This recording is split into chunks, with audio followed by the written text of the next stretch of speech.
My grandfather used to say, if you have your health, we can figure out anything else.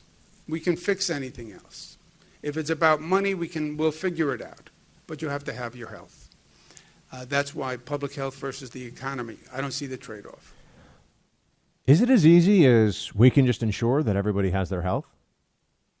There are some very important, it's very important for us to understand this, very important false notions at the heart of the lockdown consensus.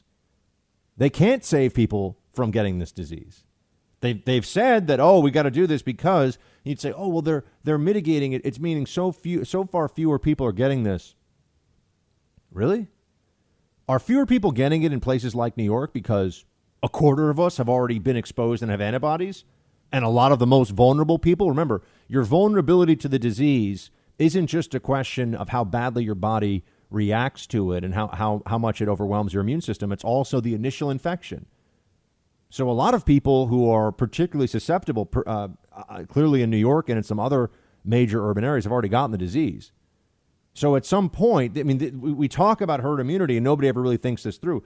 True herd immunity means there are so many people with antibodies to the disease that there are not enough vectors of spread that even those without antibodies are at real risk of getting it. And for certain diseases, for something like measles, for example, which is hyper contagious. I mean, I don't really understand the mechanism of why, but measles is like, if you're this is why they've even had these people have done these parties for kids, which is, I do not recommend.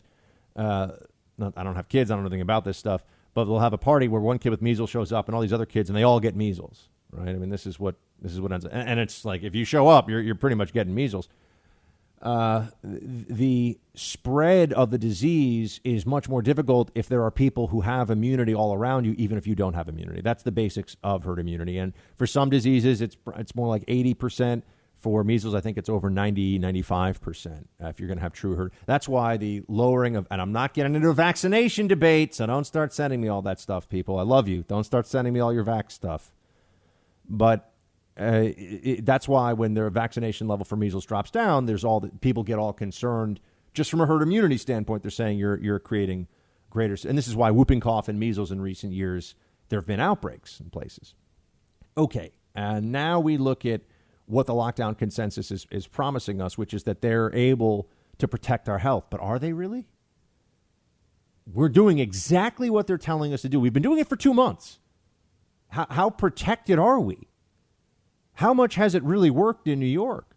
Or had the virus already spread far and wide and the most vulnerable? We can't protect nursing homes. We've been talking about that.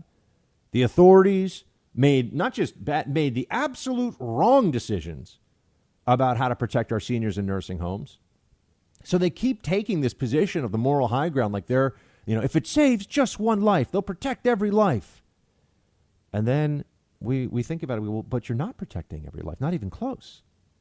We're losing a lot of lives and suffering massive economic consequences and losing our constitutional rights and losing, honestly, at some point, what is the purpose?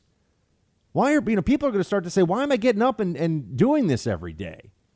And this is where you're going to see a spike in drug abuse and suicide and overdose and all these things.